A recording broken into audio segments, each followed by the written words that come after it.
Now we can go. Hey. Dad do his intro here. Sorry for the awkward introduction. You know, the Wi-Fi slow here. Welcome to another episode of Above Average Black Men. We're back after vacation. He was on vacation. Well, you know, let's not. We didn't all go on vacation here. He went on vacation. Well, now we're getting into particulars. But this show was on vacation. All right, we were out, man, and it was interesting because I got a couple text messages. People like, "Yo, what's up? What's going on? You guys on tonight?" So it was pretty cool. It was pretty cool, man. But You felt famous. I just felt like I needed a vacation, and I thoroughly enjoyed my vacation. I think it was much needed. But yeah, we just want to make sure though that we let you know we were thinking about you. I was thinking about you guys while I was laying on the beach with the white sand and the blue-green water, just chilling. What? Anyway, what does that look like? What were you envisioning? I was like, man, the show was supposed to happen tonight. I said, what would it look like to do this show from the beach? What would it look like to do this show from the beach, man? I think that'd be pretty cool, man. The blue-green, the background, man, catching the sunset. I thought you had like a yeah. So what's the point of vacation? Yeah, but the show could be, we could have been doing it while it's pretty cool, man. I thought you had like a select group of listeners that you imagined or something like that. Everybody gonna tune in when you're on the beach. Well, anyway, we're gonna talk about men's health tonight, and vacation was a good place to start. We're gonna talk about men's health because it's really it's a really important topic. It's really near and dear to me as someone who I'll be 61 this year, and I have a lot of friends who are really struggling with health issues. And it's we were all super athletes, and when you're a super athlete growing up, you know what I'm talking about. You think you're invincible. Yeah. You never think you're going to come to the day where your body begins to break down. Mm-hmm. And the one thing a lot of us have in common is we did not go to the doctor. Mm-hmm. And even as men, we do not go to the doctor unless it's broken or falling off. Right. And what we forget is how important that preventive medicine is. Yeah. Like I got prostate cancer is running rapid in our community right now. And it's ravaging people. It's taking people out. And a lot of it can be prevented if you went on your annual checkup and got checked and you caught it ahead of time. Yeah. I mean, I feel like one of the things that I kind of always know is it's easier said than done. It's always easier to say that after you've already had an injury or a close scare or just something that kind of forces you to almost change that mindset. But what do you think it is, like the root cause of that? Because I can't imagine that you always had this feeling of like, oh, go to the doctor, make sure you get checked out. This is what I talk about like that, and that's why I can even. I'm about to say after. I feel like you should go over how you feel about the doctor, like go one by one how each of us feel. That's a good point. But let me share what he said first. You're right, but that was a learning tool for me. That was like, my scenario was the best case scenario. Not feeling well, run down the story real quick. I had difficulty, I love steak and ice cream, and I couldn't keep both of them, it was just causing problems in my system. And your mom's like, you need to go get checked out. She says, while you're there, get this PSA test. She said, don't come home without it. So I go there, and I tell the doctor, oh man, those symptoms have nothing to do with it. I said, I can't go home without this test. Well, we don't need to run the test. The test is you already had one. You're not the right age. You had one a couple years ago. Doc, you don't understand. I can't go home without this test. I need the test.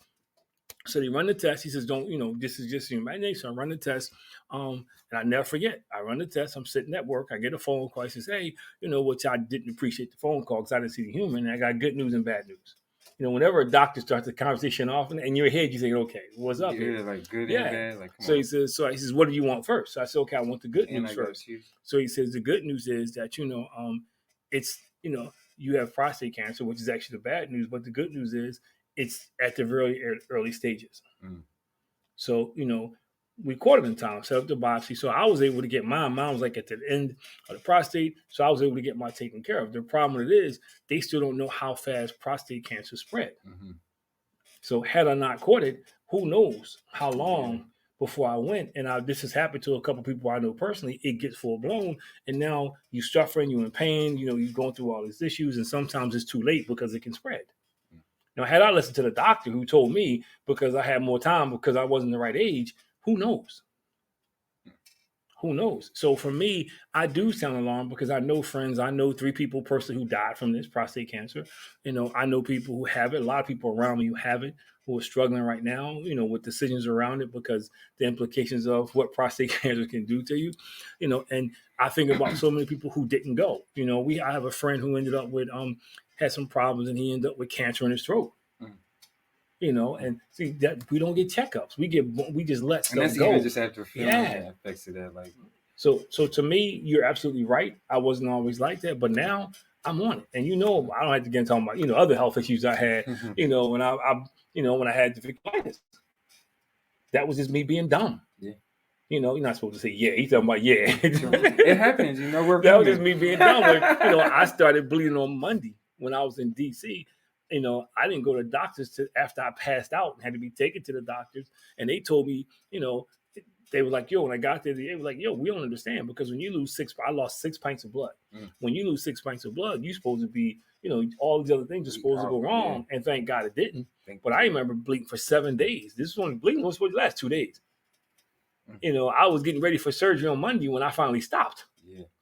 So I say it because I do sound alarmed. People like, yo, you got to stop playing around with your health. And as men, we got to go, because it's too much at stake, because we have wives, we have sons, we have daughters, we have grandkids.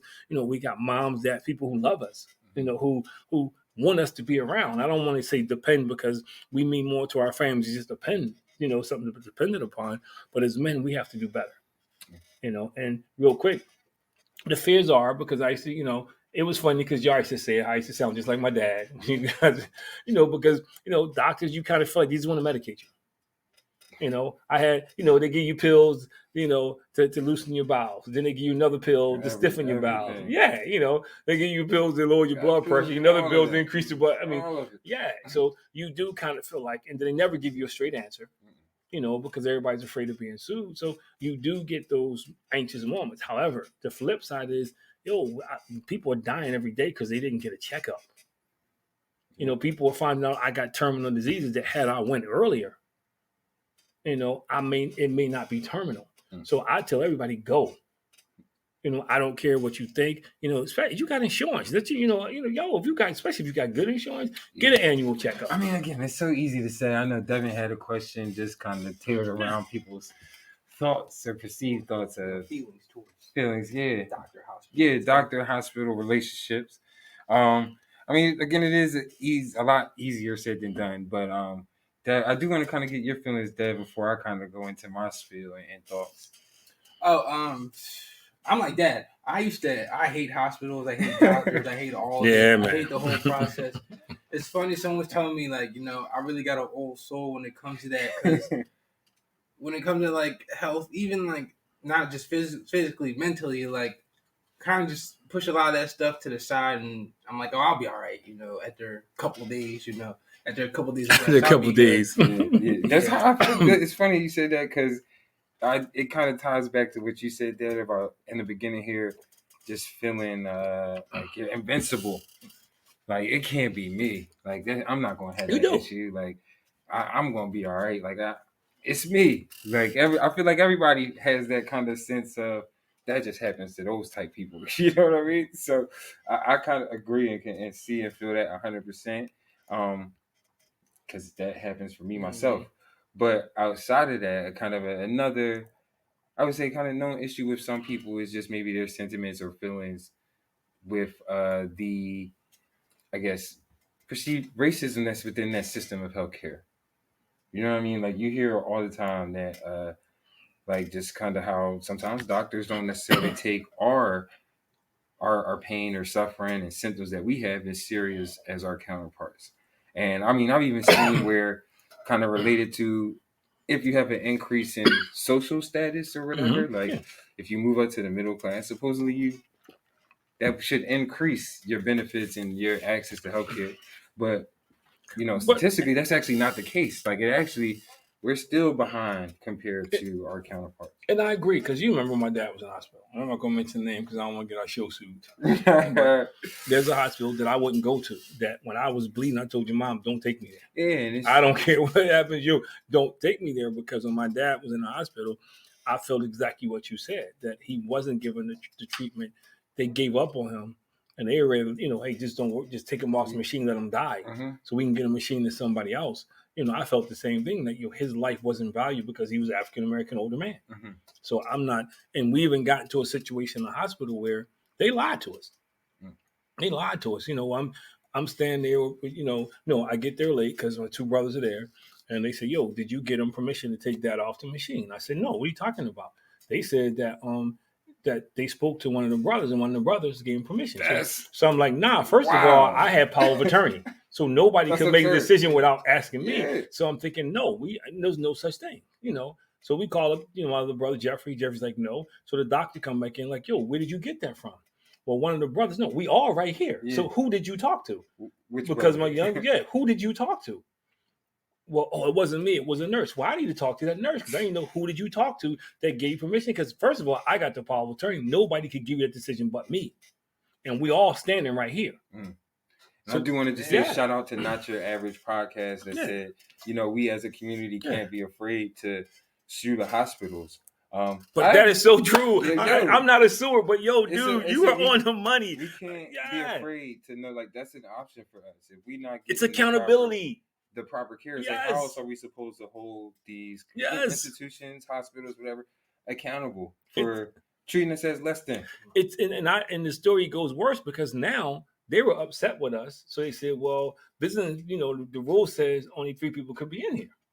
So I look down the hallway and, it's like 15 Caucasians standing outside this room. So I was like, wait a minute, dude. I said, yo, did you tell them the same thing? Yeah. Well, they did. So I'm addressing you right now. So I said, I get it because we dared ask you questions. Now all of a sudden, we got to go. Right. But you let them all stand down there, So, I mean, it got tense because we think, okay, now they're going to call the cops and we're going to be in the news. But I'm like, yo, you just stood here and lied to me about somebody's life. Yeah. Well, I'm certainly glad that we kind of got that input. Yeah, that is excellent. Yeah. Because that was going to be one of my questions is like, what are some of the things that we can do to start to kind of demand? I'm not a sue person, treatment. But this, to his point, or to whoever, not your, your average podcast crew is, I apologize if I'm saying man and you're a female, but I think this is our level of accountability now. That they have to know if you do this, this is the repercussions. Right. That we're not just going to leave here, arguing and screaming and go home and complain to each other in the car. That there's going to be repercussions. So that is a level of accountability that we need to use as a tool. Yeah. So our question, like for people who don't have kind of access to that, to that resource of getting an attorney and being able to sue. Like, what other opportunities? Man, let me tell you, the way attorneys are now, you call an attorney, they take that program to the hospital. Let me tell you, man. Well, plus you got to understand about attorneys who know they're going to get paid. I had a friend who was in a car accident, and they kept spotting him money. So by the time this case was over, he had very little money left. So lawyers, because they take all the money, they going to get paid. So they're not going to take a case that they think they can't win. So getting an attorney, I don't think is a challenge. Getting the right attorney, because you want to maximize, and I'm not suggesting everybody sue, but you want to make sure you got somebody who knows the law, who can make sure that you get what it's worth. Yeah. I mean, some things is not a dollar sign, but I do think there needs to be a level of accountability now. Yeah. Like the lady who in New York, the African-American lady who was a doctor who went there and they refused to treat her, talking about she didn't have COVID. She had to go to another hospital and she had full-blown COVID. And she was an African-American female doctor. She's telling them what's wrong, and they just kept dismissing her. So that is true. That's another kind of point there, too, is like almost being demanding a little bit in terms of like, yo, I need this, I want this. Because I feel like I've heard you almost mention or say that within your similar story or scenario where doctor pretty much told you like, nah, you okay, you're going to be good. And you're like, no. I demand this. I want this. I need this. I remember when I ruptured my Achilles. And remember my calf was the size of my... a lot of it comes down to education, too. And the doctor told me, like, no, you're all right. I said, no, dude, I know my body. I'm not okay. He was like, I said, I need an MRI. You need an x-ray. No, x-rays don't reveal muscle damage. It's just bone damage. So I go get an x-ray, come back, nothing. I'm okay. My calf is the same size. You saw my leg. Yeah, I saw it, man. So I was there when it happened. I go to get my MRI, and the lady goes, oh, my God. But long story short, I don't know if I told you this part. I'm sitting there with the surgeon. He says, well, you have 2 choices.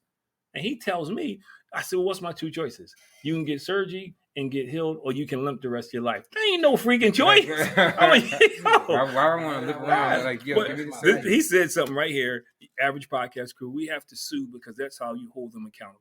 A lot of these places and decisions hide behind statute of limitations. Absolutely right. So you have to look up what the time winners are per state. And that's where you talked about education. Yeah. But I also want to get back to what we're talking about. Men, we have to do better. We have to go get our checkups. We have to, like, for instance, I know people who have prostate cancer. And even though the diagnosis of prostate cancer is definitely over a period of time, if you don't get it treated, you're going to die. I know people who didn't do it, and they died because of the threat of ED, erectile dysfunction. And, see, you laughing, but see, this is one of the things you don't know till you in that situation when you got to make a decision like, yo, I may not, but I'm just telling you. But there's people who like, yo, I'm not, and there's people who told me, yo, I'm not going to do it because, I don't want that risk. I'm like, yo, well, did you talk about this with your wife or significant other? Yeah, but and I say it because as men, we think that's our manhood.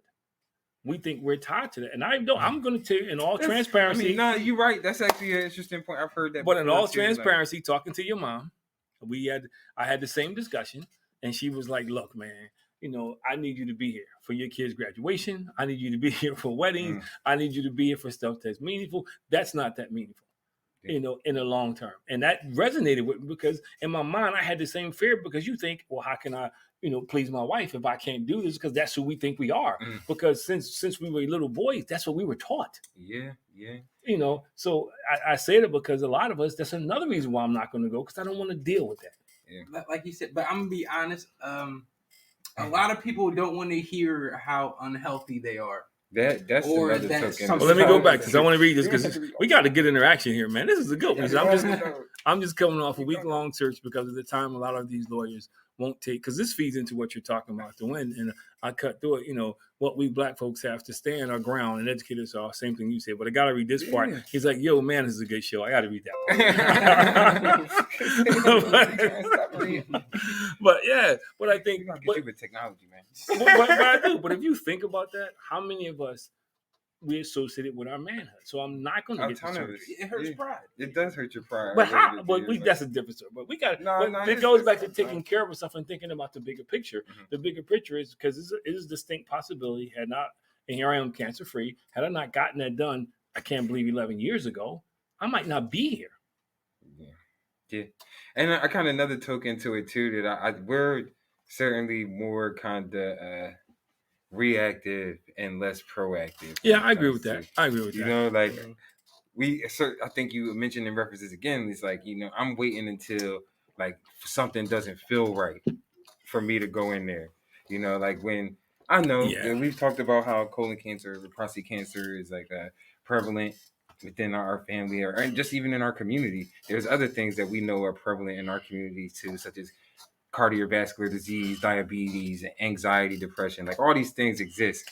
Yeah, I mean, I don't feel like we kind of are taking the initiative to kind of either be proactive when it comes to these things versus where we reactive. Like, again, it has to be some issue. Or there's also the flip side, where people think they're doctors themselves nowadays. WebMD, baby. One thing happens and you're on Google looking up the symptoms and you go down a rabbit hole. And you're laughing because my doctor says it about your mom. Because I'll go there, and that's where your daughter gets it from. He's so used to me saying, "Well, this is what my wife said," well, she got off the internet. So every time I go there, he says, "Well, she got off the internet this time." but I got to say this. More times than not, it's pretty accurate. More times than not, when she does research and she comes back to me, it's pretty accurate. And when it's wrong, it still gives me something to think about. So I do think you shouldn't be living and dying by it, but I think a lot of times the internet gives you more information than a doctor gives you. And I think that's why people go to the internet. Right, yeah, and that's but those certain cases, if that's your case, it matters. But that goes to the point where we're talking about here when we saying you got to do research, you know what I mean? Sometimes doing that research on the internet and like seeing something that you like, man, I might have that. And the doctor, like you said, could tell you no. But you got to be upfront and make demands like, no, I need this. I want this. Like, I give you the perfect example. I go to my doctor and I say, he finally got it right this year. But like the past 3 years, I go to my doctor and each time he says, oh, you do for a prostate examination. dude, my prostate has been out for 11 years. So unless you just like giving that examination, there's a reason that. So I say it because, you know, your doctors do make you question sometimes. Yeah, dude. It's like, do you yeah, really like know what they you're just doing? want to run. They just want to run tests. That's actually another. They just want to run tests. Kind of so that's another reason why people don't want to go to, because if you don't have good health insurance, that runs up your health insurance. I feel like within our what you country pay, in general, like misdiagnosis is like a very high and prevalent. Yeah, don't talk about it enough. Yeah, I agree. So I agree. Why do we feel like, again, that's another thing where it's like, man, do I feel comfortable going to this place where I was like, man, I don't even have faith that they know what they're doing half the time, you know? And like, it was funny. My wife would tell me. What's funny to me is we almost sound like, yo, do these guys really go to the doctor? But no, these are general questions that I feel like the reality have. I'm all for, you know, being healthy, taking care of yourself, and making sure that everything is going well with you. But again, like, we can't act like these things aren't prevalent and that they don't exist out here, you know? So no, they do exist, but also, but you got to look at the alternative. The alternative for me is you don't go and something is wrong with you and you get sick, you die. Like, there's a good friend of mine who he literally wasted away. I mean, from the time I saw him to the last time I saw him, you know how the cartoons where you could take a belt and pull it, that's how small he was. And the way he was walking because of pain, the excruciating pain that he was in. You know, another friend who I didn't see, but people tell me when he died, his later days were the same way. So the alternative is not a good one. You know, and I get it. You know, I got a very good friend of mine now, you know, that, you know, is in the hospital now because they screwed him up. You know, they did the surgery, had to do the surgery twice, and he's going through some different. So I get what you're saying, but the other side of the coin is, man, people are dying by not getting these checkups. They're dying by not getting themselves checked or going annually. You know, and there's a lot of reasons why not to go, but to me, I want to live. You know, I want to see my grandson as long as I can, and I say it. You know, I remember when my dad died, and he had this look in his face. It wasn't a look of fear; it was a look like, man, I'm going to miss the rest of it. I'm going to miss all this. You know how somebody looked at you like, yo, I'm going to miss all this because that's it. And he lived a full life, you know, and he got sick and died eventually, but it wasn't because of neglect. However, some of his stuff he could have dealt with earlier that he didn't deal with, you know, until he got sick and they uncovered stuff. So I just think it's important that as men that we understand the importance of men's health, that we do go to doctors. We do communicate with our wives. We communicate with each other. You know, we communicate with family. You know, I tell you guys all the time, yo, go to the doctor, man. You know, you got insurance, go. Definitely made me go in there a couple times. Had to take care of some things. I'm going next Friday to get my physical. But you know, so I go every year. Question for you, like, because you just mentioned a reference, you know, your father, grandpa here, like, kind of seeing how he was. Did that have any impact on you? Like, did you feel like, man, there's probably additional things that I want to take care of or do health? Oh yeah, because I didn't. See, the problem with us is as African Americans, and I can't speak to everybody. We don't share family stuff. So like I had no idea that my father had prostate cancer, you know, and that it could be hereditary because he never said he had prostate cancer. Well, I'm just finding this out now. I just happened, you know, when he was under my care, I just happened to take him to the doctor, and the doctor's like, yo, you know, this is, and I'm like, wait a minute, I never knew that. And he was being treated with polyp seeds, so it wasn't like he was doing, you know, the full radiation, but I never knew that. And all them years, I kept checking the box that nobody in my family had prostate cancer. All them years, I'm checking the box. I had no idea. So that's the other side of when you don't do what you're supposed to do, it can have a generational impact. That's why I keep telling y'all, yo, get checked. You know, get your call. I'm on you about that all the time. You know, don't wait for this. Do it. Stay on top of it because it can, you know, I have a sibling now who could possibly be in the same situation. You know, so, you know, this is, you got to do it, man, because it's not just about us. You know, I got a grandson now who could possibly, you got to look out for this stuff. Right. And that's kind of, I think, was key to what you said about taking care of yourself is the family part. Yes. You know, how impactful that isn't, your health isn't just about you. Yeah. You know? It certainly impacts the people around you, whether it's the short term or the long term. You know? Well, think about, I look at what I went through taking care of my dad. And I love my dad. And there were a lot of positives that came around that. And I think I want people to understand it. We got closer. We had a chance to kind of resolve some issues, to go through some stuff, man. It changed everything. It did. And I was blessed to be able to spend that time with him. But the downside of it is I saw a lot of stuff that I didn't do that I should have been doing, because I remember him racing motorcycles and breaking bones and not going to the doctors, and a different thing. Right. Yeah, it's going to be all right. I remember him breaking his nose and he pushing it back over. The stuff he would do. And if you look at his hands, it was worse than mine. I just remember all the stuff he did, and I used to listen to the stories. Like he used to race motorcycles without brakes.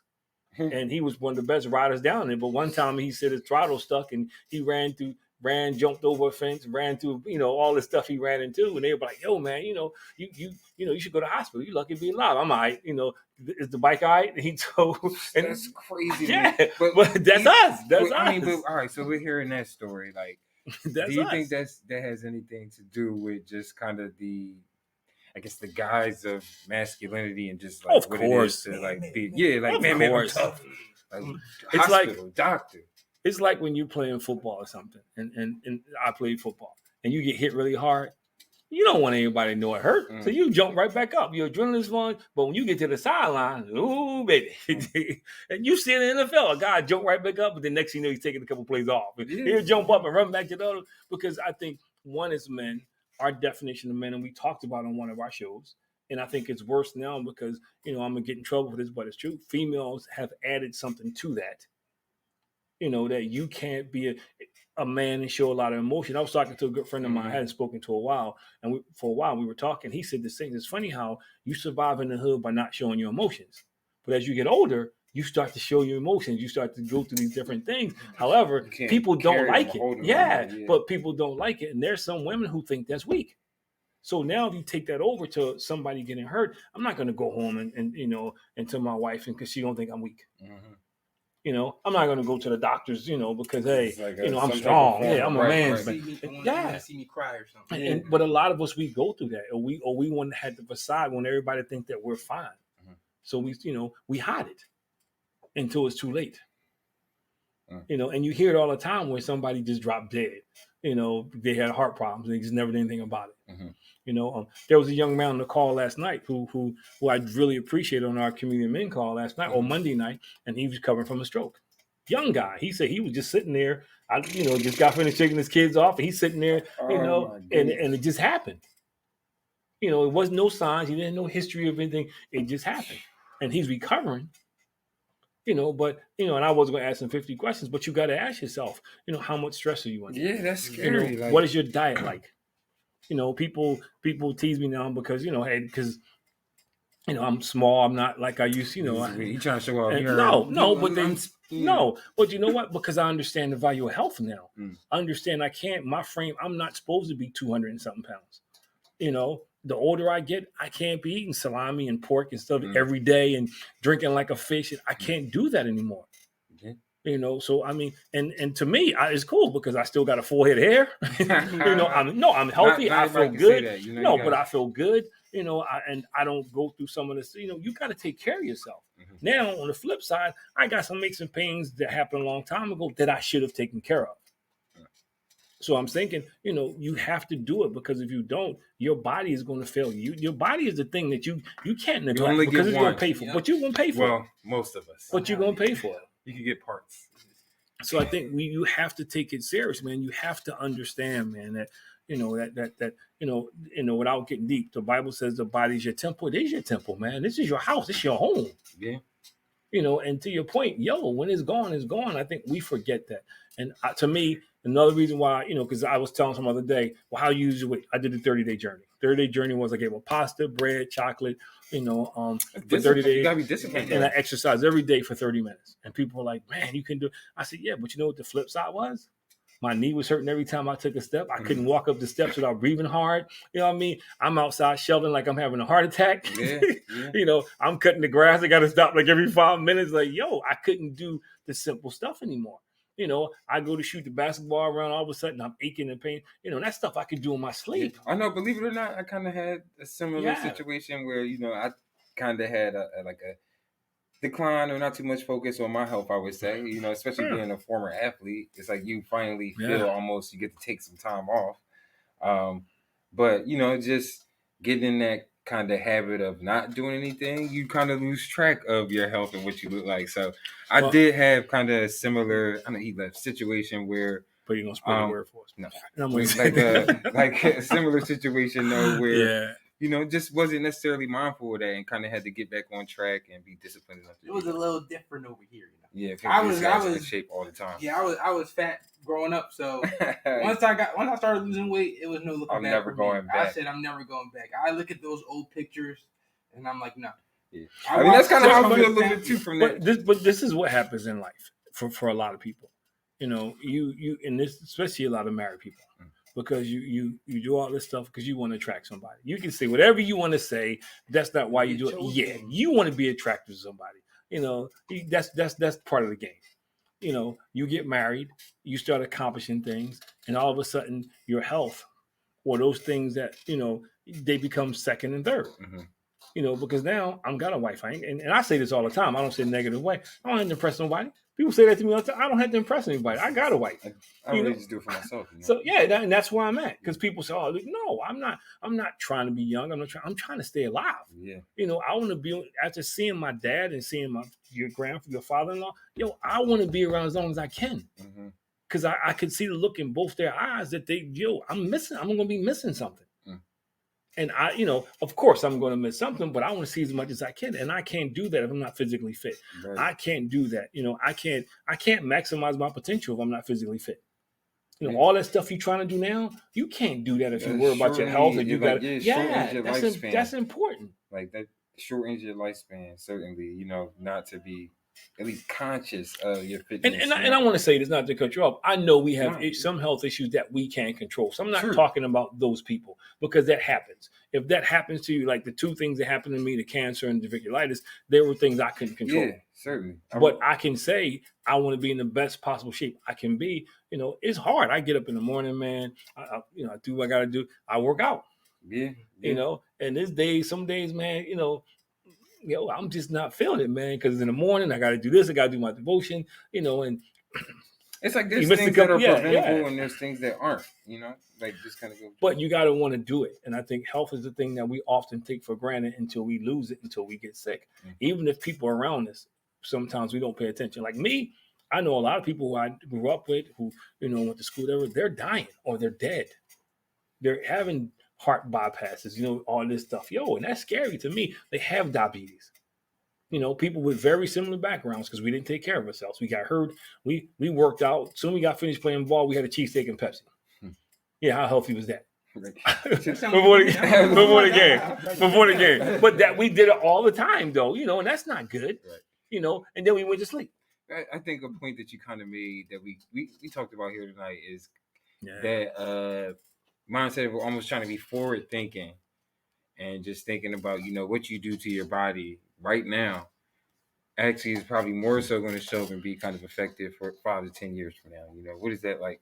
Because, I've had surgeries, like, torn my ACL, had to go back in and get that redone as well. And, sometimes there has been like aches and pains, but I've been trying to, again, get more consistent with staying active, working out, and hoping that long-term wise, I'll seek and have the benefits of maintaining a healthy lifestyle right now.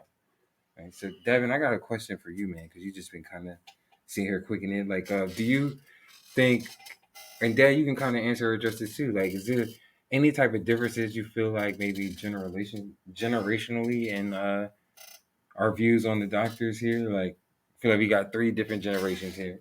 Well, I'm an old soul. I get it from him. So I don't like stepping foot. So, but what would you say about like your friends? Do you think everybody else kind of is like that too? Like, but I'll also say this: me and my friends rarely talk about like if something that serious is going on, which sounds bad, really, because like I'm always. It is bad. It sounds bad. Yeah. It is. Because that's actually, that's actually a good kind of another point to make here. Like, you talked about having these conversations within your family.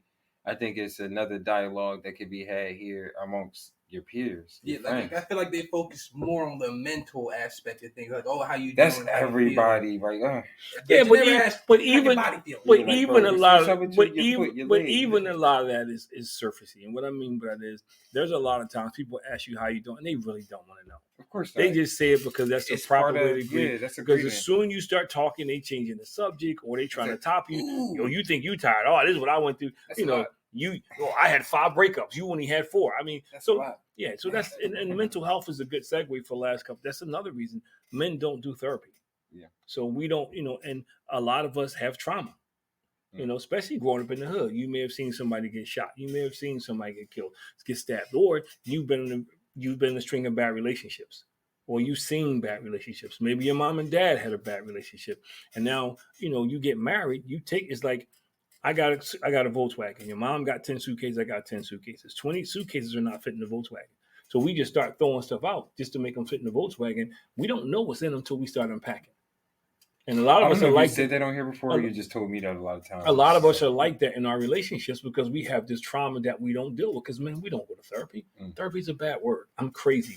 Or when I was growing up, people we called it the cheese bus. People go to yellow school. There's names that are associated with people who you deem that's not all there, and that's carried into adulthood.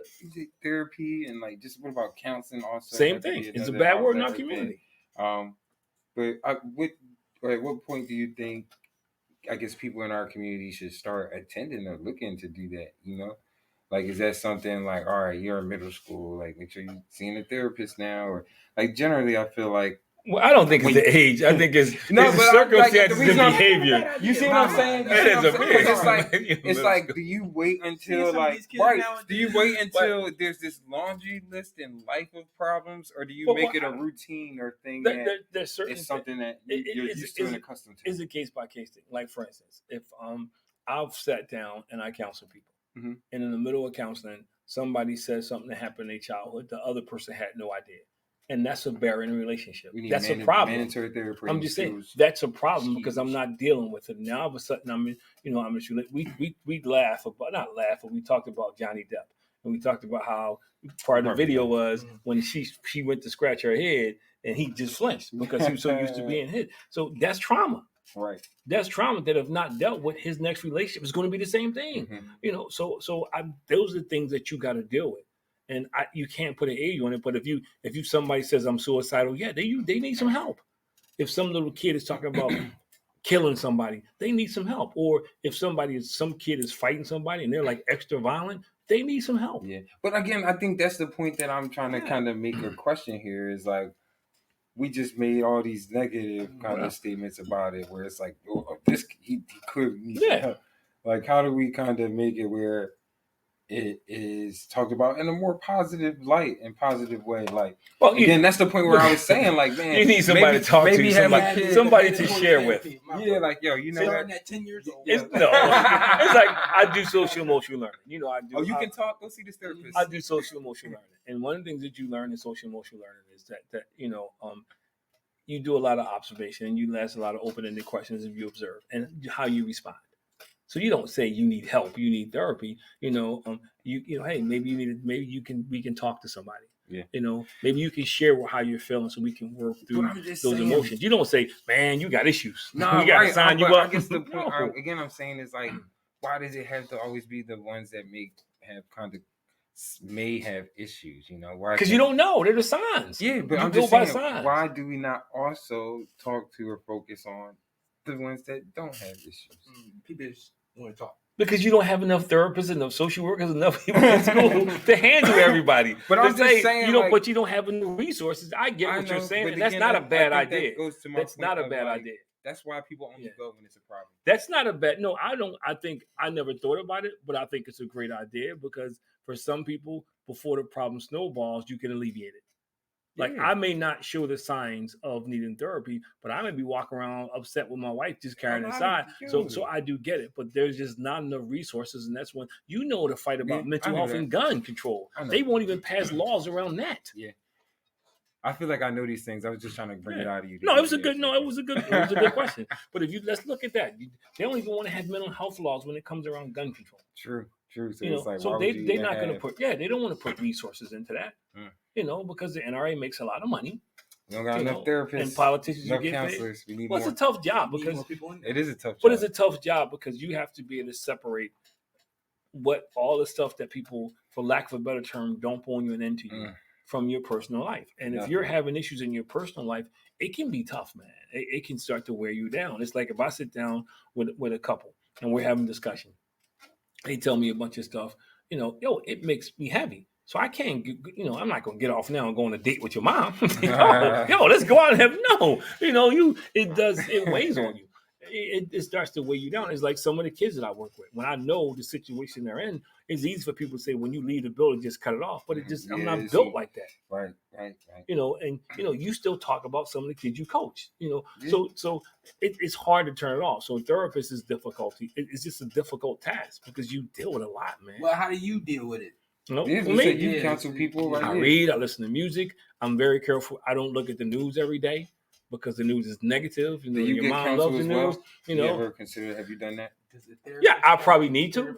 All joking aside, because you know, it's funny because you know I do this community men, and one of the things we talk about is, you know, one of my lessons was, who do you talk to? And I was the guys like, who do you talk to? Because on the call, there's some pastors and people involved in ministry and people who do a lot of stuff. And that was my whole challenge to them. Like, we got to find somebody to talk to. It's ironic because I don't.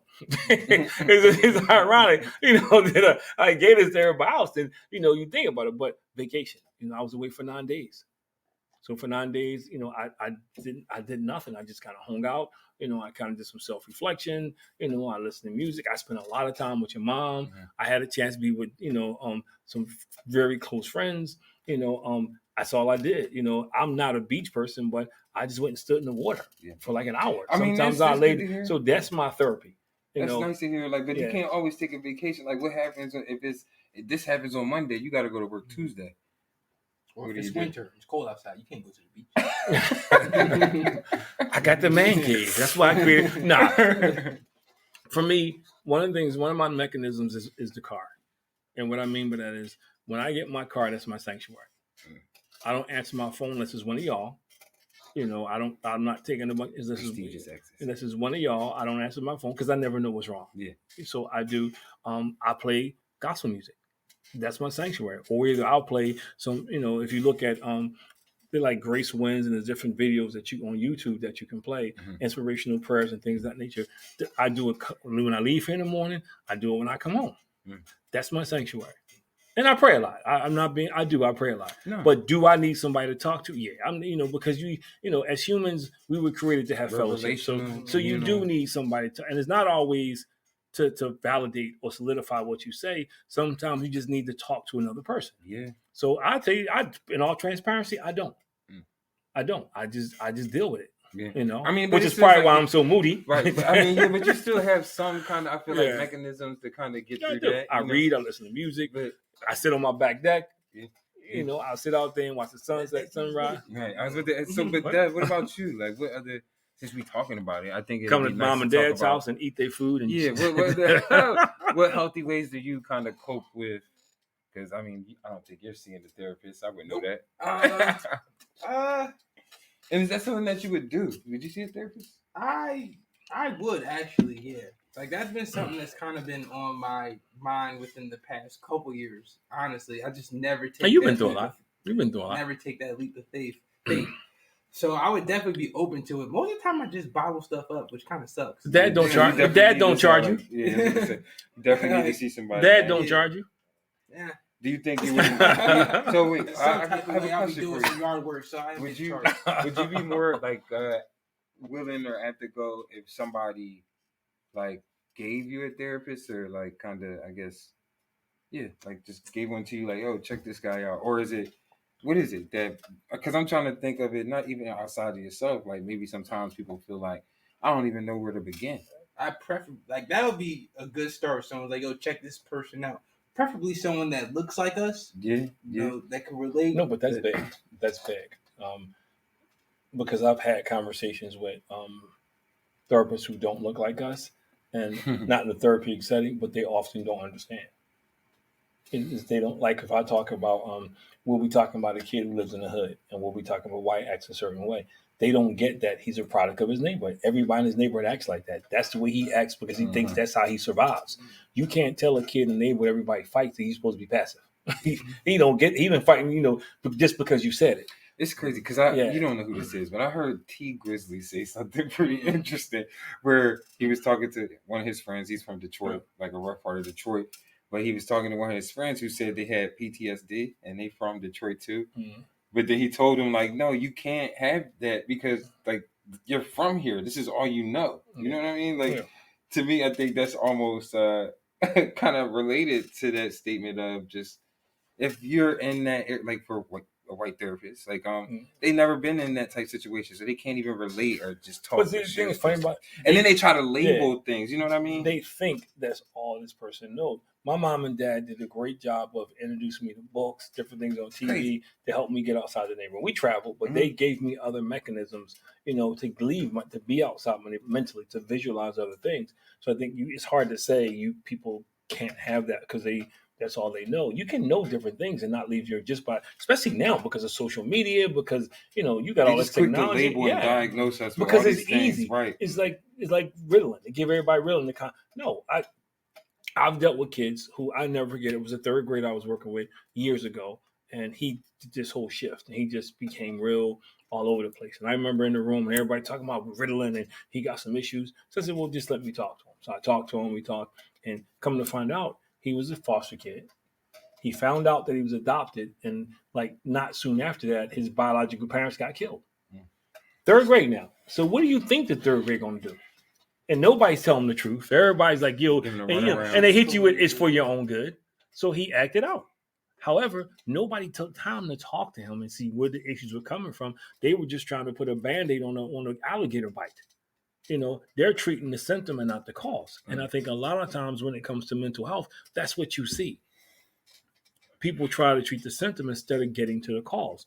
And I think you see it more and more. And if you flip the script, that's why a lot of guys don't go to therapy because they don't want to deal with the cause. Yeah. I don't want to say I came from an abusive family where my mom and dad was going at it because I don't want anybody to know because I'm ashamed. I don't want to say I've been cheated on 15 times, so now I don't trust this female because I'm ashamed. They don't want to relive it. Yeah, and they're ashamed because they make it personal. They think it's them. Something must have been wrong. Part that hurts. And also something must have been wrong with me that I can't keep a woman. I was having a conversation with him. I don't know if I had this here. We got a little bit of time, so this is an interesting conversation. And the question was, and it's not what we'll talk about.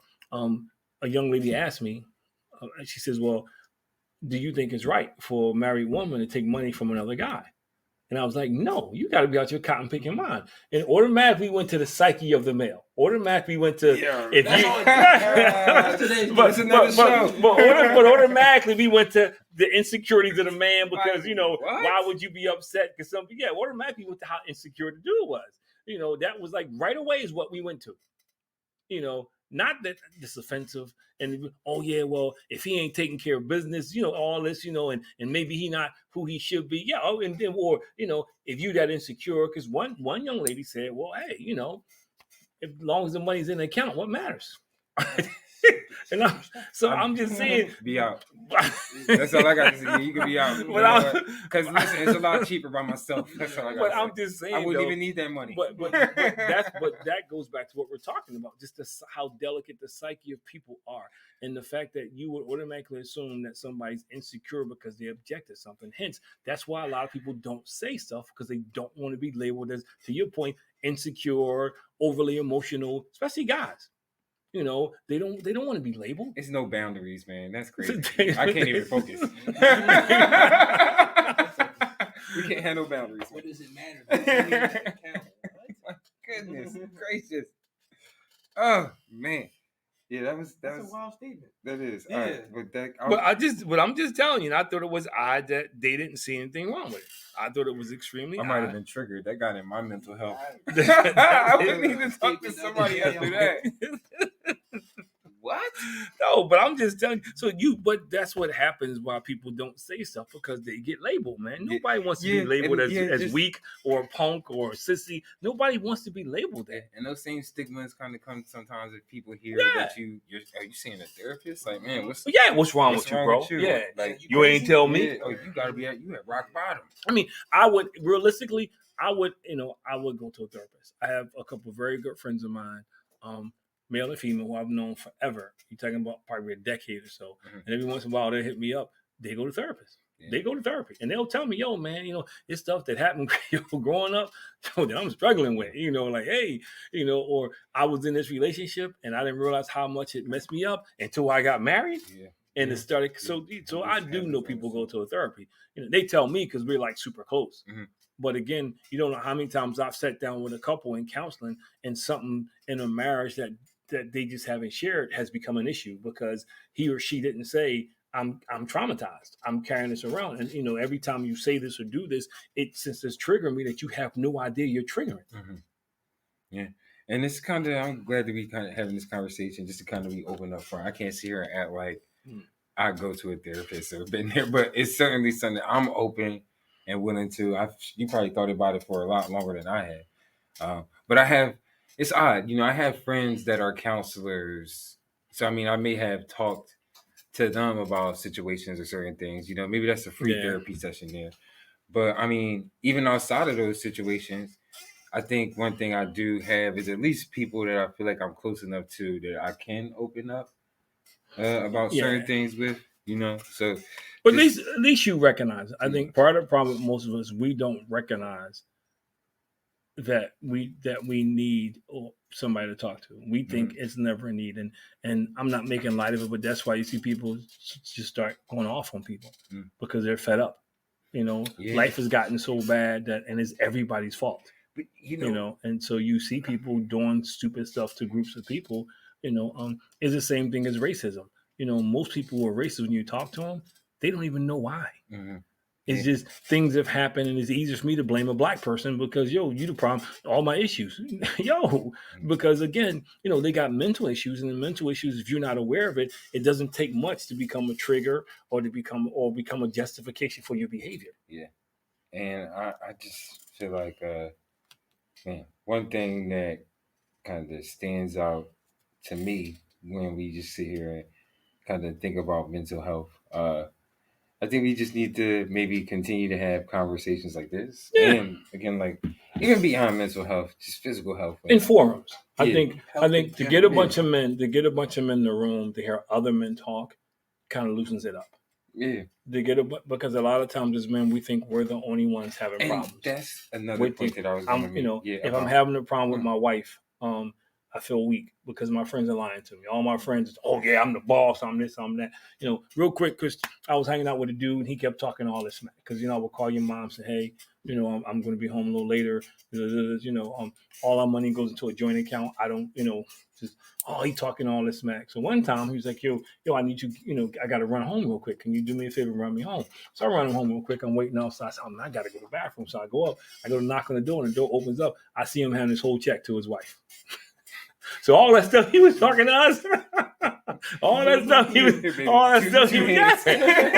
that he was talking to us, I was like, what? Yeah. But I'm just saying, all that stuff he was talking to us, and I'm thinking to myself, how many people was buying this that this guy's telling us, and behind closed doors? And then I saw I give a little money back, and I said, okay, I know how this works. And then, and I'm saying it was funny. It was only funny because of all the stuff he talked. Yeah, right. That's what celebrities do. Yeah, I mean, that's how the world works now. But he was teasing me. He's teasing me, talking about, man, you whipped and all this stuff. But those man. be the ones, the ones that be making those jokes. That's their reality, man. And he was just trying to put it back on somebody else. They ain't had text back then. He was probably but I think that goes back to us having issues because you said it earlier. My pride is in the way that that I can't tell people that. Mm-hmm. Every relationship is different. Different things make different relationships work. And I think when your pride is in the way, you buy this one size fits all. And one size fits all says I'm the man, I'm the boss. I'm supposed to be all this stuff. And again, it's all for issues. It's all for issues, unresolved issues that we have because either TV is painting this picture, my friends have put this pressure on me, and because I'm not quite sure who I am, I'm succumbing to the peer pressure. So we all have these issues that we don't address. And therapy is a good place to share, to talk to people, say, look, hey, I'm feeling lonely, because you can be in a crowd full of people every day and still be lonely. Yeah, because sure. Nothing has, right. You're not having concrete, real connections with people, man. There's people I know. I ran into a dude. I know he's not watching. I ran into a dude that I played. Man, if you're talking about today, we were playing 14-16 baseball, and it was the last inning. We were down 1 run, and the bases was loaded, and I couldn't bat because I had a cast on my hand. We were down 1 run, and he struck out. He didn't swing the bat. Every time I see him, he brings it up. He said, my life could have been different. And I'm thinking to myself, like, there were no scouts out there. but he says how different his life could be. And you talk about, we're playing 14-16. What you talking about, 14-16? And I'm sure marry Mariah Carey. And I'm sure nobody's walking up to him saying, I remember you didn't swing. but so it's funny, but it's not funny how different things traumatize us. And every time I see him, he tells me the same thing. Man, my life would have been so much different. And I'm thinking, like, how? Man, I don't know. So maybe he had low self-esteem. I don't know. Maybe he felt like I had low self-esteem. They kind of just sat with him forever, man. Well, it's funny because my coach used to say this as a freshman in college. He says, for all you guys who want to be mediocre, let me tell you how your life is going to be mediocre. He said, all you guys who want to be, because they would come back not in shape. Yeah. He said, you want to be mediocre? You want to graduate college with mediocre grades. You want to get a mediocre job. You're going to marry a mediocre woman. You're going to drive a mediocre car. You're going to live in a mediocre house. And everybody around you is going to be mediocre. He says, you're just going to be a mediocre person. You might as well get a shirt right now that says, I'm just mediocre. And it was funny, but now as an adult, I hear what he was saying. But there's people like that, though. There's people like, there's people who always can say, at least I'm not as bad as so-and-so. I know this average. So I got mental issues, but at least I'm not burning my house down. Yeah. I got mental issues, but at least I ain't beating up somebody. I'm gonna be biting myself. Oh, so I just think, it's we go through those things in life, man, where we settle for stuff, and based on what we settle for determines how much we want to invest in ourselves. And if I'm okay with the drama and the crazy stuff or whatever, I'm not going to therapy because I care more about what you want to think about me than what I need help with. Mm-hmm. Some people don't want their wives to know or husbands to know because they think they're weak. Yeah. Some spouses get upset when you say, I'm going to therapy. What you want therapy for? Well, you can talk to me.